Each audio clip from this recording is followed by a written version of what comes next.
Bien, pues buenas tardes. Vamos a empezar la tarde del primer día. Vamos a mantener la mirada puesta en Jesús, como decíamos esta mañana, pero si esta mañana mirábamos la pobreza de Jesús, esta tarde vamos a contemplar otro aspecto que es la enseñanza de Jesús sobre la pobreza. Entonces empiezo con una frase que me gusta mucho de Pedro Casaldáliga, que dice: hay que renunciar a una pobreza que esclaviza, pero hay que predicar una pobreza que salva, distinguiendo, por lo tanto, dos maneras bien diferentes de entender la pobreza. Como ya decía, apuntaba un poquito también esta mañana. Esta tarde lo que voy a hacer va a ser una cosa muy sencillita. Voy a seguir un estudio de evangelio que hace un tiempo que hice, siguiendo el Evangelio de San Lucas, justamente me centraba en la enseñanza de Jesús sobre la pobreza, que a la vez es su misma propuesta de vivir la pobreza que él hace a todos los que quieran ser sus seguidores.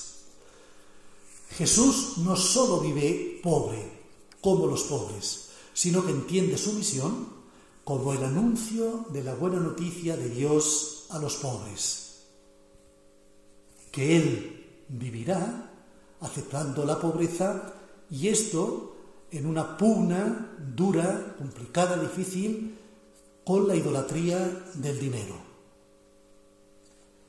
Y de eso justamente va a quedar fuertemente impregnada también su enseñanza para todo aquel que quiera seguirlo en este aspecto.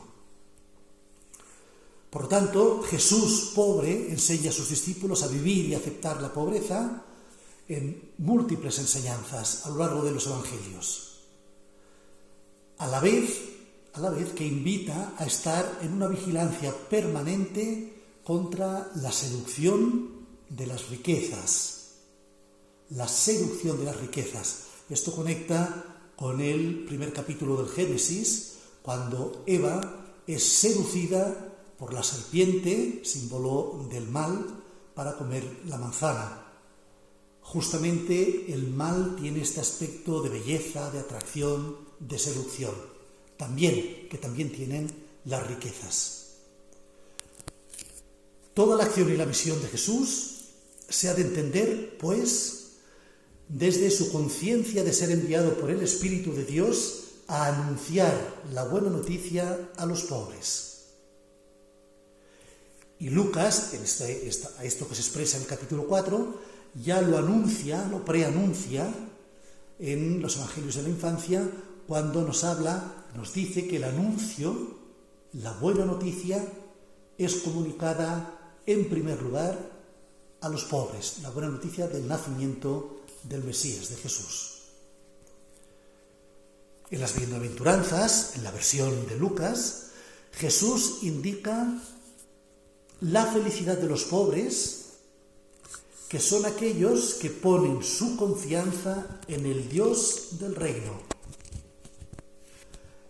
Por contra, contrastando, se exclama, se duele de los ricos que ya tienen en sus bienes, en sus riquezas, su consolación, haciendo de ellas una verdadera sustitución de Dios. Y en esto justamente consiste la idolatría, hacer de las riquezas un sustituto de Dios, un falso Dios, elemento que, como sabemos, atraviesa todo el Antiguo Testamento. Continuando el estudio del Evangelio, cuando Jesús envía la misión a los 12, los envía en una gran pobreza de medios y de condiciones para realizar la misión. Es más, les enseña que han de compartir lo poco que tienen con aquellos que lo necesiten, arriesgando, por un lado, lo poco que tienen, y confiando en Dios. Dos aspectos que van profundamente unidos. No es un arriesgar por arriesgar, ¿no? Sino una arriesgar poniendo nuestra confianza en Dios. Más aún, dice Jesús que quien quiera ser seguidor suyo ha de estar dispuesto a negarse a sí mismo y a perder la vida por él.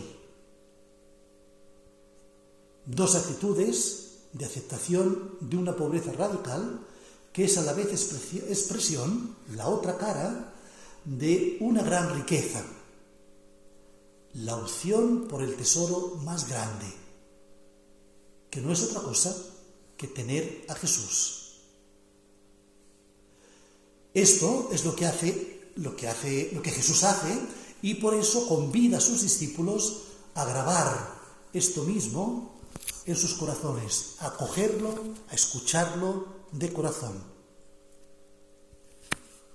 Seguir a Jesús, que no tiene dónde reposar la cabeza, como veíamos también esta mañana, es aceptar esta misma situación vital. Jesús vuelve a insistir en la pobreza de medios cuando vuelve a enviar al grupo ahora ya más amplio de los discípulos, en este caso los 72. Jesús advierte del peligro de la ambición de riquezas, puesto que dice la vida no depende de las riquezas, como explica en la parábola. Más bien, lo que hay que hacer es hacerse rico ante Dios, que es otra cosa totalmente diferente. Y por eso invita a los que lo escuchan, a los que quieran ser seguidores suyos, a no poner todo el afán de la vida en la búsqueda y satisfacción de las necesidades materiales. Eso lo hacen justamente los no creyentes, los que no creen, Y teniendo en cuenta, de todos modos, Jesús es bien consciente de que las necesidades forman parte de la vida humana, ciertamente. Hay que trabajar por ellas, pero no poner todo el afán de nuestra vida en la búsqueda y satisfacción de las mismas, que es otra cosa.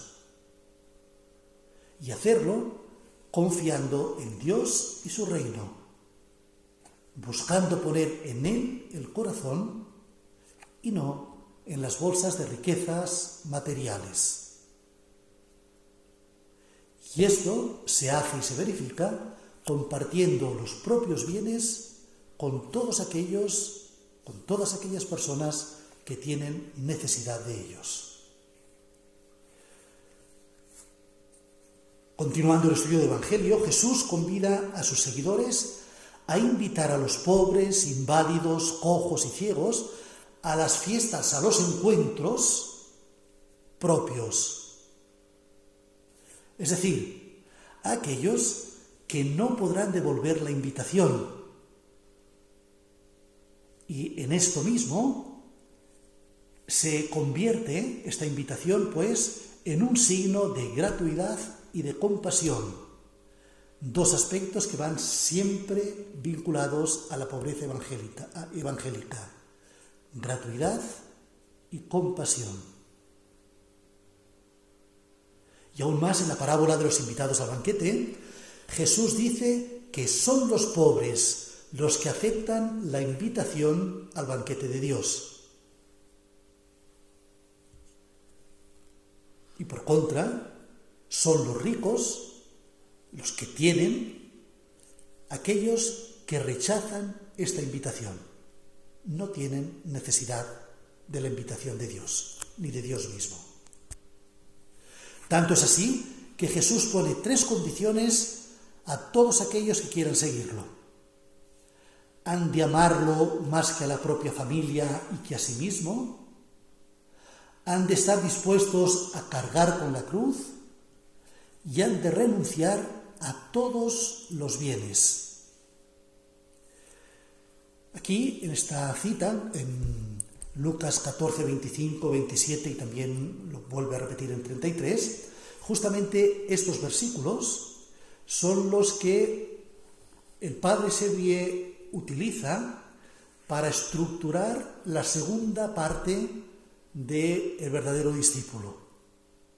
La primera parte la dedica al conocimiento de Jesucristo y es en la segunda parte donde nos habla de las 5 condiciones para seguir a Jesús.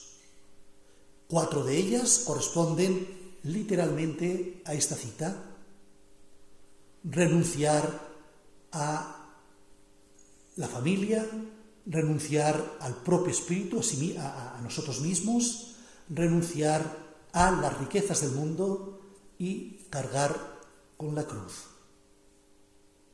Él añadirá una 5ª condición, que es después seguirlo.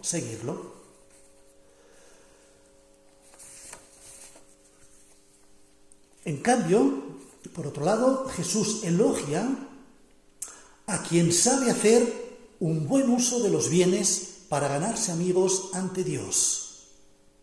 Y concluye su enseñanza diciendo que nadie puede servir a la vez a 2 señores, a Dios y al dinero. O se sirve a uno o al otro.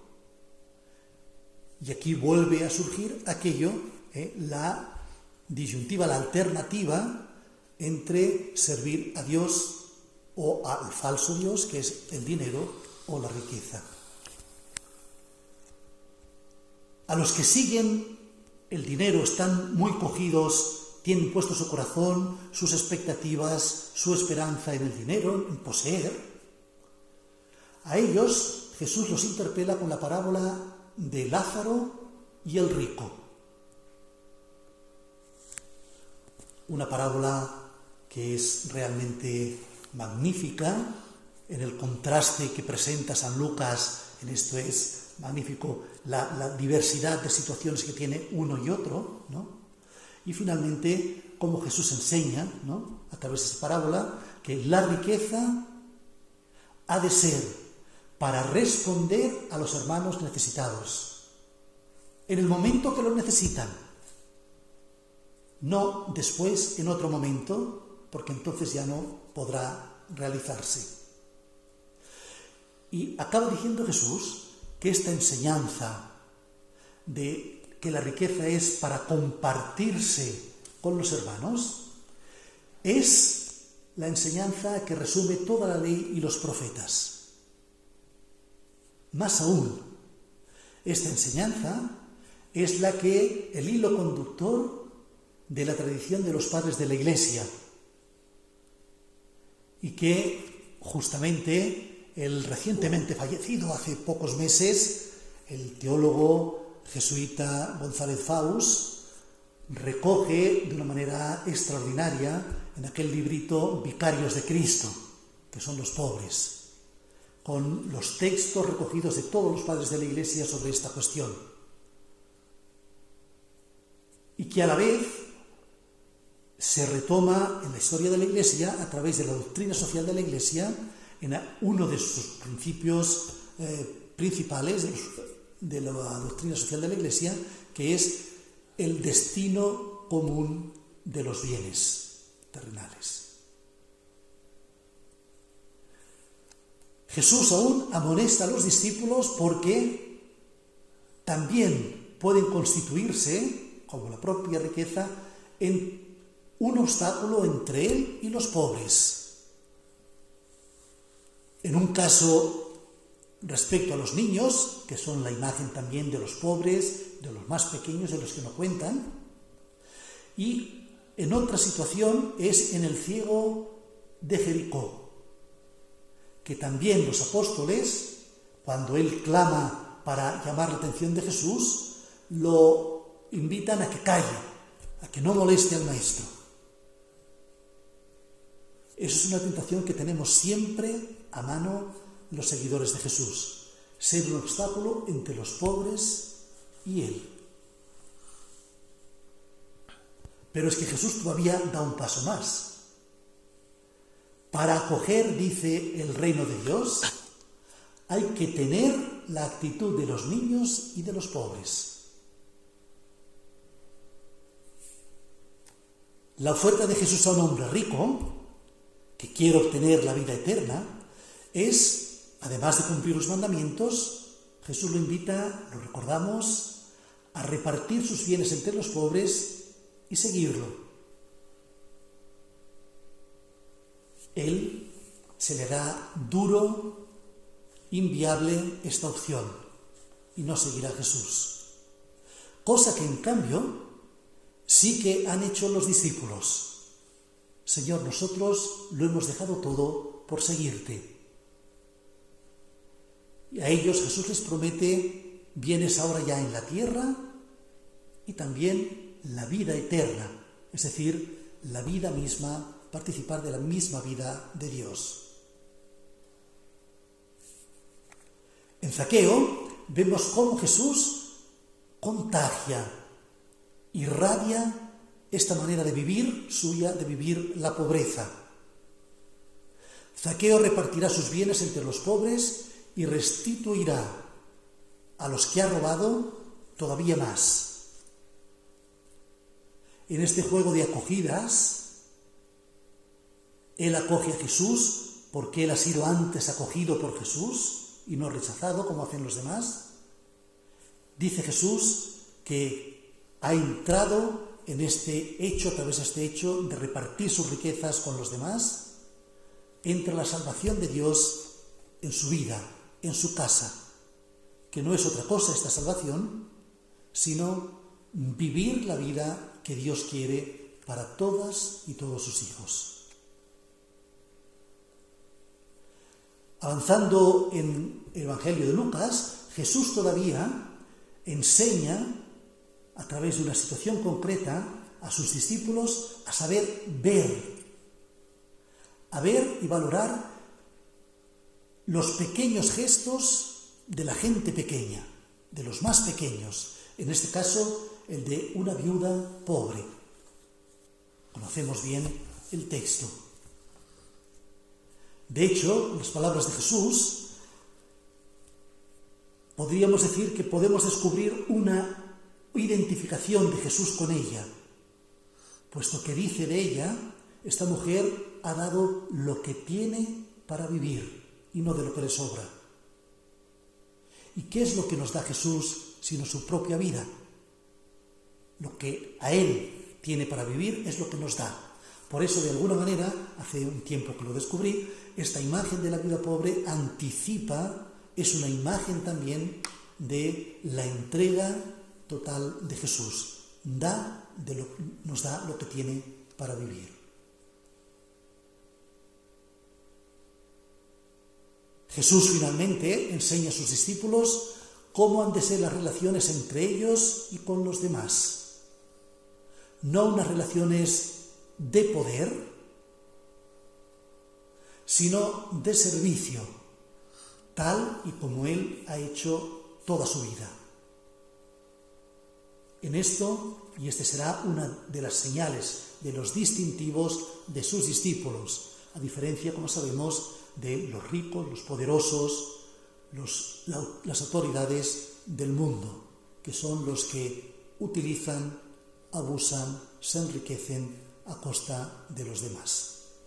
En resumen, Jesús es pobre, escoge ser pobre y estar con los pobres, a los cuales se dirige de manera preferente,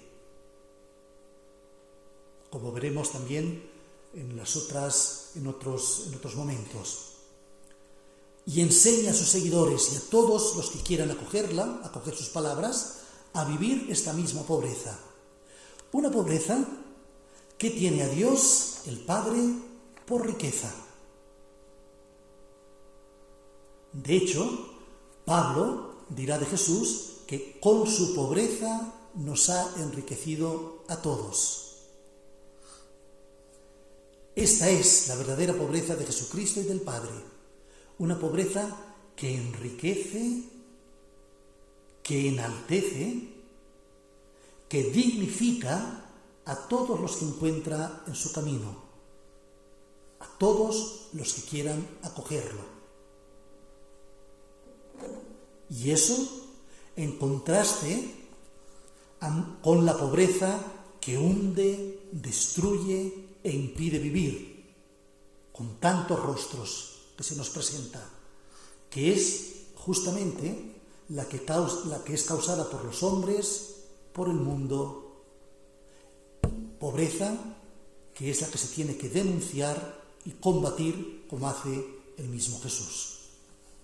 Por eso acabo con la misma frase de Casaldáliga, un poco modificada, que empezaba al principio. Sí, con Pedro Casaldáliga podemos decir: hay que renunciar a una pobreza que esclaviza, pero hay que predicar, decía él. Y yo creo, podríamos añadir, hay que predicar y practicar una pobreza que salva, porque esta es la pobreza evangélica, la pobreza de Jesús. Bien, pues hasta aquí esta segunda aportación. Yo os propongo para la meditación de la tarde, para el rato de oración que vamos a tener, Mateo 13, 44, 46, que son las pequeñas parábolas breves del tesoro y la perla, porque a través de ellos podemos ver cómo dejar todo lo que tenemos, porque hemos encontrado algo que tiene más valor todavía. Ese es el sentido de la pobreza. Dios como riqueza, ante el cual todo lo demás es relativo. Por lo tanto, os invito a que esta tarde nos volvamos a poner, como esta mañana, a la escucha de Jesús, con la actitud receptiva ante Él y su enseñanza sobre la pobreza. Y para hacerlo os propongo dos caminos, dos posibilidades, entre otras, sin duda. Una sería seguir las citas del estudio del Evangelio del mismo Padre Chevrier, que encontramos en el BD del 409-410, o bien, retomando el estudio del Evangelio que os invitaba a hacer esta mañana, contemplando la pobreza de Jesús, en uno de los sinópticos, esta vez fijándonos en la enseñanza de Jesús sobre la pobreza. Que todo eso nos pueda llevar a entrar en diálogo con el Señor para expresarle lo que queremos desde esa escucha, desde la acogida a lo que escuchamos, a lo que vemos que Él vive y dice.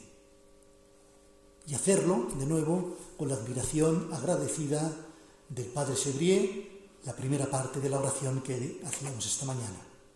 Oh pobreza, qué bella eres. Gracias.